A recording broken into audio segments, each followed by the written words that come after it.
Bonjour, j'espère que vous allez bien. Ici Steve du blog jeuneinvestisseursimmobilier.com. Une toute petite vidéo aujourd'hui pour vous raconter ma première expérience de prospection, si je peux appeler, hors des sentiers battus. J'ai toujours été très traditionnel dans mes achats, donc ça s'est toujours fait via des courtiers, via Centris, via la base de données des courtiers immobiliers. Mais au cours des derniers mois, je crois à la fin du printemps dernier, j'ai pris le taureau par les cornes et j'ai fait ce que je voulais faire depuis longtemps, c'est-à-dire aller rencontrer un de mes voisins, bon, qui n'habite pas à côté de chez moi, là, mais qui possède quelques immeubles voisins d'une de mes propriétés, donc dans la Naudière. Et je suis allé le rencontrer en prétextant que c'était une vraie prétexte, d'ailleurs, que notre clôture mitoyenne elle est toujours sur le point de tomber et que nous devons la remplacer. Donc, j'ai pris rendez-vous avec sa secrétaire pour aller les rencontrer. C'est un des plus gros propriétaires immobiliers de la région, donc il possède des milliers de logements. Je ne me suis pas attaqué au plus petit là, pour tester ma première prospection hors des sentiers battus. J'aurais peut-être dû faire autrement, mais après coup, c'était assez drôle. Là, sur le coup, j'étais un peu nerveux, donc je me suis présenté. On a parlé un peu de la clôture. Ça a été assez expéditif donc pour régler ce dossier-là.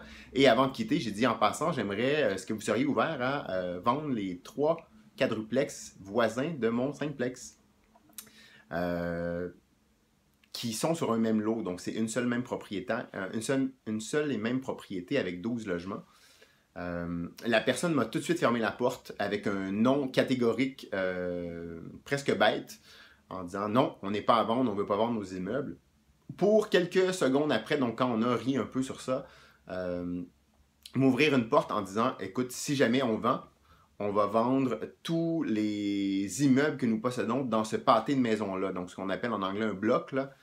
Donc, dans le même bloc, dans le même pâté de maison où moi j'ai mon 5plex, eux possèdent là, quelque chose comme 6 ou 7 propriétés. Ils m'ont dit si jamais on vend, on les vend toutes, c'est plus pratique pour, donc évidemment pour eux, pour l'entretien des trottoirs, l'entretien du gazon, donc d'avoir tous leurs immeubles collés les uns à côté des autres, ce qui était la raison pour laquelle j'aimerais bien posséder ces immeubles-là aussi, là.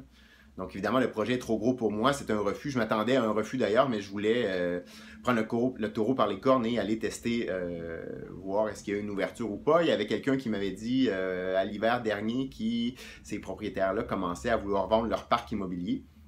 Ce que je ne savais pas quand je me suis présenté à leur bureau, c'est que le parc immobilier venait d'être vendu. Donc, moi, je m'adressais encore à l'ancien propriétaire qui était sur le point de passer la main au nouveau propriétaire.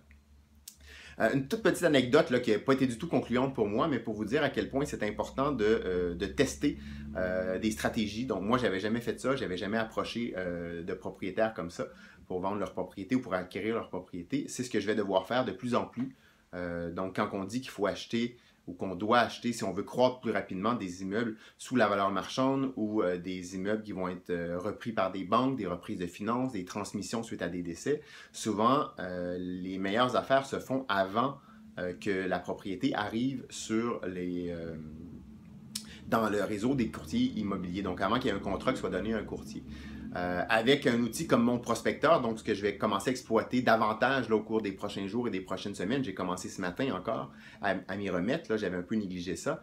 Donc, c'est d'identifier ces propriétés-là qui risquent d'être mises sur le marché. Donc, de contacter les propriétaires avant qu'elles soient mises en vente. Et c'est pas facile à faire. C'est facile d'envoyer une lettre. Moi, je suis très bon pour envoyer ça. J'ai envoyé une lettre. Mais souvent, la lettre elle va aboutir sur une table, il ne se passe rien, à moins peut-être dans 1% des cas, 0,5% des cas. Pour vraiment être capable de closer un deal, ça va être de devoir prendre un téléphone, appeler, de devoir faire des suivis en personne, d'aller cogner aux portes. Et ça, c'est pas tout le monde qui est capable de le faire. Moi, j'ai de la difficulté à faire. C'est une des difficultés les plus importantes que rencontrent les prospecteurs immobiliers. Donc, sur le site, là, mon prospecteur, vous allez voir, j'ai découvert ce matin, ils ont fait toute une série de vidéos pour vous aider sur leur chaîne YouTube à comment approcher, comment parler, comment négocier. Donc, je vous invite à aller voir leur site et à faire des essais-erreurs. Donc, je suis certainement pas l'expert dans le domaine. Donc, je l'ai fait une fois.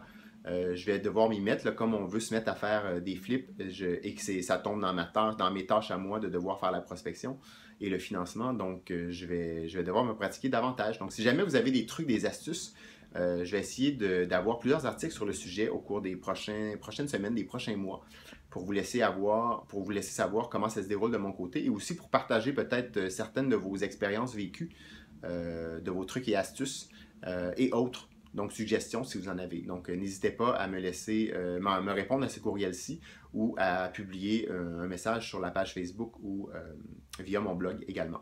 Donc, sur ça, je vous souhaite une excellente journée et à très bientôt. Au revoir.